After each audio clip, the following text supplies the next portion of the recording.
খরচা মানে উঠেছে আপনার এই পর্যন্ত। তো আপনি আশা করছেন এই জমিতে কত টাকা ইনকাম হতে পারে, মানে ফসল বিক্রি করে আপনি কত টাকা ইনকাম করতে পারবেন? এই জমিতে মোটামুটি 1012। 1000-12,000 টাকা আপনি আশা করছেন এই জমি থেকে বেচা কেনা হবে। তো এটা আপনার ক বছর ধরে চলবে, এটা ক বছরের 2 ফসল? বছর। 2 বছরের ফসল, মানে একবার গাছ লাগালে 2 বছর 2 বছর ফল চলবে। দেবে। তো খরচ আপনার একবারই প্রথমেই, এরপরে আপনার খালি ও এবারে সার, ধাপে ধাপে খরচা ধাপে ধাপে হবে। খরচা আছে, মেডিসিন, সার, সেচ। হুম। তো এই যে জমিতে সেচ দেন, দেখলাম ঘন্টায় 2000 টাকা, মানে 200 টাকা করে নিচ্ছে ঘন্টায়। হুম। তো এই সেচটা কি আপনি নিজের, হ্যাঁ, নিজের। আপনার শ্যালো মেশিন নিজেরই আছে? হ্যাঁ, নিজের। আচ্ছা আচ্ছা, তা খুবই ভালো। তো আপনার এই জল সেচটা আপনার কম পয়সায় হয়ে যাচ্ছে। অন্য অন্য চাষিরা দেখলাম যে জল সেচ দিতে তাদেরকে পার ঘন্টায় 200 টাকা করে নিচ্ছেন।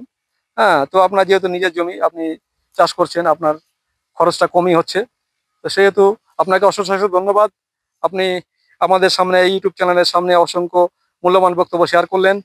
তো আগামী দিনে এই চ্যানেলে নতুন নতুন ভিডিও আপলোড পেতে @arsan2015 এই চ্যানেলটিকে সাবস্ক্রাইব করুন, কমেন্ট করুন। আর এছাড়াও আমার ফেসবুক চ্যানেল আছে আলতাফ আলী মন্ডল এই নামে। তো এই চ্যানেলকে বেশি বেশি করে লাইক করুন, শেয়ার করুন, কমেন্টস করুন। বাই।